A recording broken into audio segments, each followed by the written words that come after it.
Hello everyone, welcome back to the channel. आप सभी को दिवाली की हार्दिक शुभकामनाएं। और इस दिवाली के पावन अवसर पे ऐसा ऑब्जर्व किया जा रहा है कि ऐसे लोग जिन्होंने अपनी आईटीआर 2 से 3 महीने पहले फाइल की थी, अब उनकी आईटीआर धीरे धीरे प्रोसेस होना स्टार्ट हो चुकी है। तो आईटीआर वेरिफिकेशन और प्रोसेसिंग के नंबर्स को यदि आप चेक करें तो यहाँ पे नंबर ऑफ आईटीआर वेरीफाइड 7,48,00,000 से भी ज्यादा है। अब दोस्तों, जो आईटीआर वेरीफाइड हो चुकी हैं उनकी प्रोसेसिंग के नंबर्स आप देख सकते हैं 6,48,00,000 से भी ज्यादा हो चुकी हैं। यहां पे जो आईटीआर प्रोसेस्ड हो चुकी हैं उनके नंबर्स अब धीरे धीरे नंबर ऑफ आईटीआर वेरीफाइड के पास पहुंचते हुए दिखाई दे रहे हैं। अब यदि आपकी आईटीआर प्रोसेस्ड हो चुकी है तो आपके ईमेल पे और मोबाइल नंबर पे मैसेज जरूर गया होगा, तो आप उसका कॉन्फर्मेशन वहां से ले सकते हैं। इनकेस यदि आपको एसएमएस के थ्रू या ईमेल के थ्रू कोई कॉन्फर्मेशन नहीं आया है तो भी आप इसे पोर्टल पे चेक कर सकते हैं कि आपकी आईटीआर प्रोसेस्ड हुई है या नहीं हुई है। तो आईटीआर प्रोसेसिंग की स्टेटस को चेक करने के लिए आपको लॉगिन कर लेना, देन आपको ई फाइल सेक्शन में income tax return view file returns पे आपको क्लिक करना है। तो आपने ओरिजिनल आईटीआर फाइल की हुई हो या फिर आपने रिवाइज की हुई हो, दोनों की ही प्रोसेसिंग का स्टेटस आप यहां से चेक कर सकते हैं। जैसे यहाँ पे ओरिजिनल आईटीआर के यदि प्रोसेसिंग स्टेटस देख सकते हैं कि यहाँ पे 10 जून को ये सक्सेसफुली वेरीफाई हुआ और 29 सितंबर को दोस्तों आईटीआर ये प्रोसेस होती है, रिफंड भी बैंक अकाउंट में क्रेडिट होता है। अब देखिए, इसका इंटीमेशन लेटर आप यहां से डाउनलोड कर सकते हैं। इंटीमेशन लेटर को आप ओपन करके चेक भी कर सकते हैं कि कितना रिफंड उसमें क्लेम किया गया था आपके द्वारा और कितना अप्रूव किया गया है इनकम टैक्स डिपार्टमेंट के द्वारा।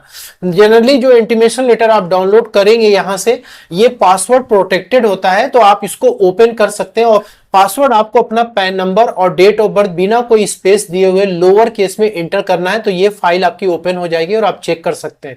यहाँ पे व्यू डिटेल्स पे जब आप क्लिक करते हो, यहाँ पे देखिए आपको रिफंड जो बैंक अकाउंट में क्रेडिट किया गया उसकी भी स्टेटस आपको दिख जाती है कि मोड ऑफ पेमेंट क्या है, कितना अमाउंट बैंक अकाउंट में क्रेडिट किया गया है और किस डेट को ये क्लियर हुआ है, ये इंफॉर्मेशन आपको यहाँ पे दिख जाती है। यदि ये इंफॉर्मेशन आपको नहीं दिखती है तो भी आप क्या कर सकते हैं, यहाँ पे अपना स्टेटस प्रॉपर तरीके से चेक कर सकते हैं। आपको सर्विसेज वाले सेक्शन में आना है और यहां पे दोस्तों आपको नो योर रिफंड स्टेटस पे जाना है। यहां पे असेसमेंट ईयर आपको 25-26 सेलेक्ट करना है, देन आपको यहां पे सबमिट पे क्लिक करना है।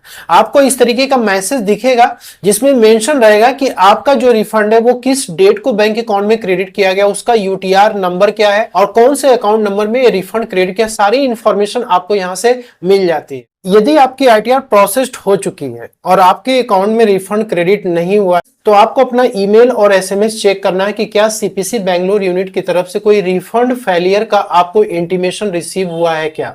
आपका रिफंड यदि फेल हो चुका है तो आपको ईमेल पे कुछ इस तरीके से इंटीमेशन भेजा जाता है कि your refund has failed, please raise refund reissue request. तो यहां पे आपको रिफंड री इशू का रिक्वेस्ट डालने के लिए बोला जा रहा है, लेकिन आपका रिफंड फेल क्यों हुआ है उसका रीजन भी आपको पता होना चाहिए।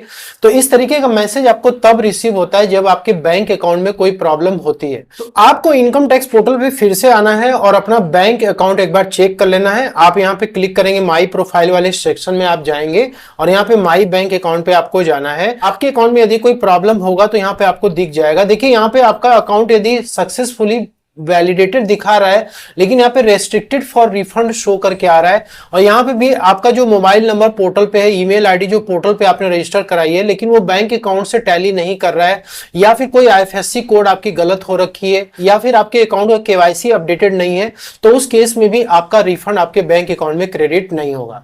तो सबसे पहले तो आपको अपना बैंक सही कराना है। आपको यहाँ पे फिर से दोस्तों बैंक को प्री वैलिडेट करना है। बैंक को प्री वैलिडेट करने के लिए आपको यहाँ पर दोस्तों 3 डॉट्स पे क्लिक करना, रीवैलिडेट पे आपको जाना है। रीवैलिडेट पे जब आप जाएंगे तो यहाँ पे आपकी बैंक की डिटेल्स आ जाएगी। जहां पर भी गड़बड़ी हो रखी है आपको फिर से करेक्शन करने के बाद यहाँ पे प्रोसीड टू ई वेरीफाई पे क्लिक करना है और आधार ओटीपी एंटर करते हुए आपको अपना बैंक प्री वैलिडेट कर लेना है। प्री वैलिडेट जब आपका बैंक सक्सेसफुली हो जाएगा तो उस केस में आपको सर्विसेज वाले सेक्शन में आना है और यहाँ पे आपको रिफंड री इशू का रिक्वेस्ट डालना है। जैसे आप यहाँ पे create refund reissue request पे क्लिक करेंगे, आपका जो इंटीमेशन ईमेल आईडी के थ्रू रिसीव हुआ था वो आपको यहाँ पे दिख जाएगा और इसके बाद आपको यहाँ पे सेलेक्ट करके फिर से आपको रिफंड री इशू का रिक्वेस्ट यहाँ पे डालना है।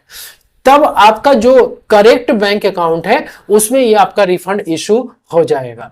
ठीक है, और इसके अलावा यदि किसी और रीजन से आपका रिफंड यदि रुक गया है, फेल हो चुका है तो उस केस में दोस्तों आपको इंटीमेशन लेटर में ही वो मेंशन रहेगा किस रीजन से हुआ है।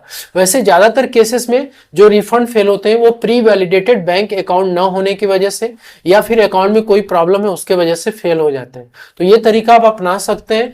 और इसके अलावा भी जिन लोगों की आईटीआर अभी तक प्रोसेस नहीं हो पाई है, आपको वेट करना होगा। हो सकता है कि दोस्तों आने वाले समय में आपकी आईटीआर भी सक्सेसफुली प्रोसेस्ड हो जाए। आशा करता हूं कि वीडियो में दी गई जानकारी आपको पसंद है, अच्छी लगे तो लाइक शेयर जरूर करें। मिलते हैं नेक्स्ट वीडियो में। Thank you so much.